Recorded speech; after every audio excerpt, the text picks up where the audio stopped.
All right, guys, here we go. All right, guys, well, good afternoon. Hey, real quick, guys, there's y'all's bell ringer.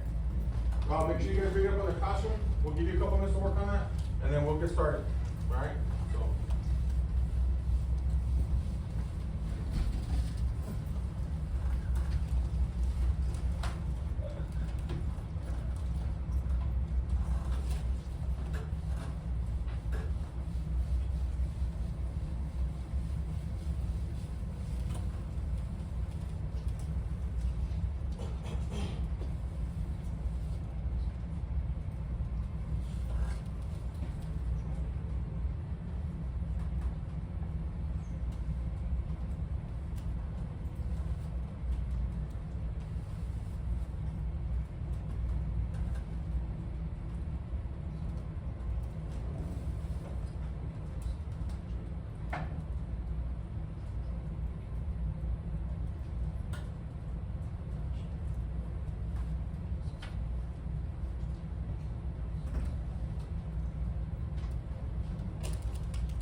2 more minutes, guys.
All right, guys. You guys ready? All right, guys. So what we got is mix and match, right, guys? Again, going off of our objective, we have to identify the offense and classify the penalty group. Okay, guys. So public intoxication, number 1. Kim, what do you think that? What is public intoxication? Drunk in a public and danger to yourself. That is absolutely right. Again, guys, it's in the name public. If you're public and intoxication, obviously you're in danger to yourself and others. Number 2, driving while intoxicated. What do you think, Brian? D, I'm sorry? E, driving drunk and as an adult. Why is that? Why is that drunk? Why is that drunk driving as an adult? Because what? What's the age? And then, okay, so bonus question. Yes, it's 21. What's the legal limit in Texas to drink before you're intoxicated? 0.4? 0.8? You guys are intoxicated. Huh? Yes, sir. 0.08 is exactly right, guys. 0.08. If you're at 0.4, we're gonna rush you to the hospital because it's alcohol poisoning. Okay? So 0.08 and below, you're legal. 0.08, 0.1. AP's office. She said it's gonna be quick. Okay. Thank you. So that's exactly right, guys. DWI, 21 and over, okay? Intoxicated manslaughter. Where do you think, Leo? What's number 3? Intoxicated manslaughter. B, drunk and kill someone. That's exactly right, guys. So it's not murder, right? Because it's not intentional. It's recklessly. Obviously, it's recklessly because if you're intoxicated, you conducted someone recklessly and you're killing somebody. Okay, guys? That's absolutely right. Number 4, driving under the influence. Delilah. Driving drunk as a teenager. So what's the limit on a teenager? What's the limit for alcohol on a teenager? 0.0. Okay, so and that's exactly what it is, guys. If you guys have had something to drink at a house party and you guys get a car and you drive, you're all over the roadway, the officer pulls you over, he's not gonna give you guys a breath test or any kind of field sobriety test. What he's gonna do is it's enough for him to smell the alcohol. If he smells alcohol on your breath in person, at that point in time, it's an arrestable offense for driving under the influence. And then obviously number 5, intoxicated assault will be drunken injuries. So this happens also with vehicles. If I'm driving and I'm intoxicated, I'm of legal age, and I get to a car accident because I'm intoxicated, but no one is dead, but there's hurt people, they're gonna charge me with intoxicated assault. Okay, guys? And it's a bump up, right? It's a step up from your regular class A assault. Any questions on the vouchers, guys? No, sir. All right. So we're gonna continue where we left off on the note taking. How do you close this? Just pull it. Pull it hard. Really hard? Pull it. There you go. All right, guys. So continue with the notes. If you guys open up the classroom, it's under crimes against public order. We're gonna talk about tobacco smoking.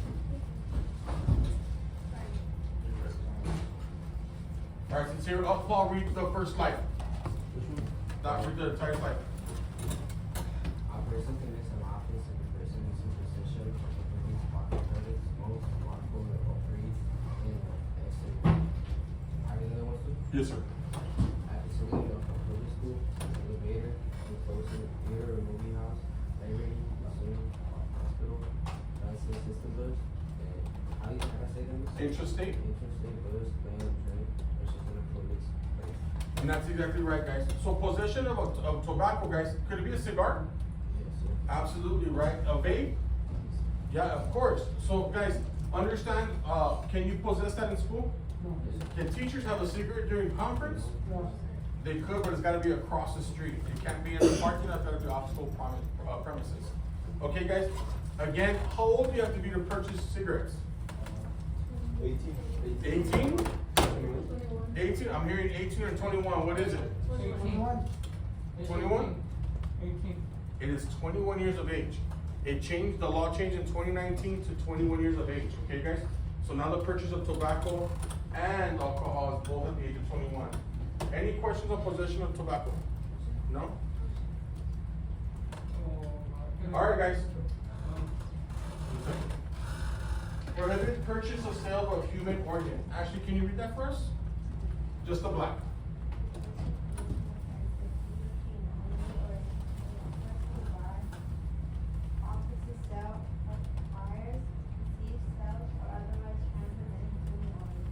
Okay, so what's a human organ, Kim, if you can read the red?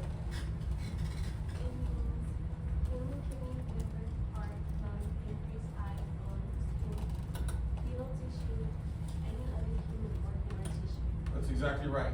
So guys, in other words, what they're saying is that if you purchase or you resell a human organ, it's illegal, okay? If you're caught with this, violating this law, it's a class A misdemeanor. Again, guys, what I mean, it does not include blood or hair. So, what I mean by blood, do we donate blood? And it's exactly right. Are you getting compensated for it? No, well, sometimes if you donate plasma, you can't, right? But they're paying you for that. But that's a life-saving thing just like anything else, right? How about hair? Why would anybody donate hair?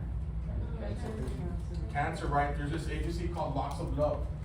So what they end up doing is someone that's going through chemo, young women that are going through chemo, they lose their eyebrows, they lose their hair. So what they do is there's women or men that grow their hair really long, they cut it and they make wigs using human hair rather than animal hair or synthetic hair, okay guys? That is not purchasing of human organs, okay? So again, guys, how many of you guys have heard of the dark web? Right? It's not a very nice place. They have prostitution, human trafficking, purchasing of organs and stuff like that. Why would someone want to buy a kidney? Huh? Why would anybody want to buy a liver? Quality of life, right? So what we're talking about is someone, how many of you guys have ever heard or know someone that goes to dialysis? What dialysis is that what your kidneys and your liver do, guys, they purify, the liver purifies your blood. It's like a picture, like a big filter. All these stockies that we put into our bodies and Dr. Peppers and stuff like that, the liver processes the sugar, takes it out and then sends it out, then the kidneys get it and then out it comes, right? When we start having kidney failure or liver failure, the body cannot process itself.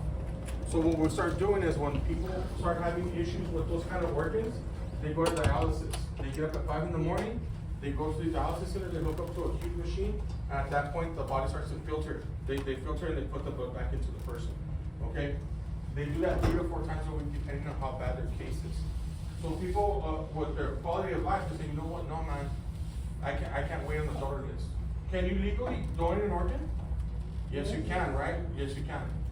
But what they can, some people last days or years on the organ donor list.